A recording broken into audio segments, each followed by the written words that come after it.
And so we've reached the end of this course on UX leadership and strategy, but I hasten to add, not the end of my podcast, simply the end of this stage.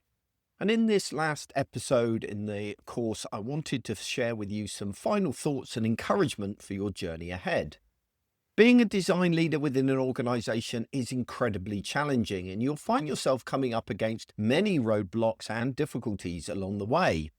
And I want to leave you with a quote from Winston Churchill that I absolutely love and I think is very applicable, which is, "Success is going from failure to failure with no loss of enthusiasm."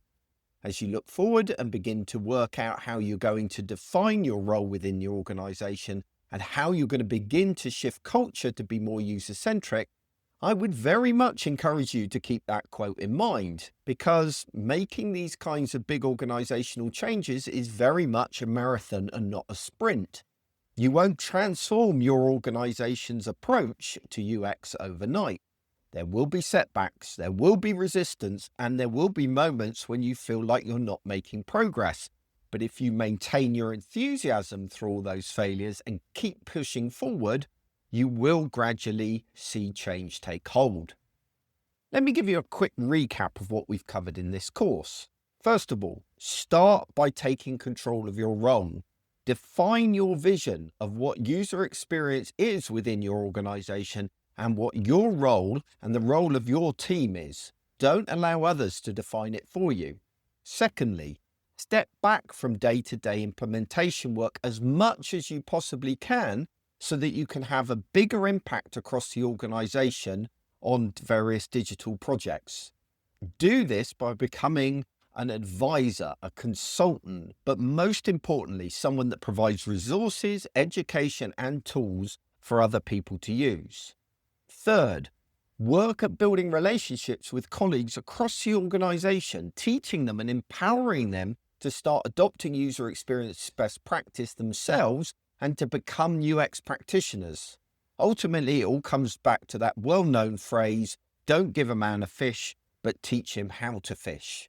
If you teach people how to do UX, they're going to be much more successful over the long term and in many more projects than if you just do it for them.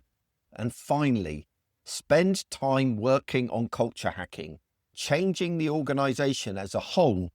I'll be honest, this is going to be the hardest part of all, and it's probably a thing that you want to come to slightly later once you've begun to build a bit more momentum. But certainly look at promoting yourself within the organization so that people are aware of what you do and the impact that it has. Think about those guerrilla marketing techniques that I taught you about earlier in the course. All of that said, if you do all of that, you'll be heading in the right direction. However, everything that I've talked about in this course will have to be translated for your organization and your circumstances. Not all of it will apply, and don't feel you have to do things just the way that I've taught you.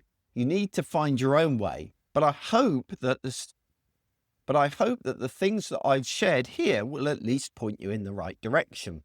Finally, I'd like to encourage you to reach out to me anytime, and I really mean this. You might be listening to this years after I recorded it, but I'm still here and you can still reach out to me. Just drop me an email to paul@boagworld.com and I'll get back to you. I'm happy to answer any questions that you have, because I know how difficult it is to be a UX leader in today's organizations. Now, that's the end of this course, but it's not the end of what I want to share. I will continue to record these episodes on everything from conversion optimization to user experience design to UX leadership, user research, and the role of AI in our jobs. So thank you very much for sticking with me through all this course, and I hope you found it useful.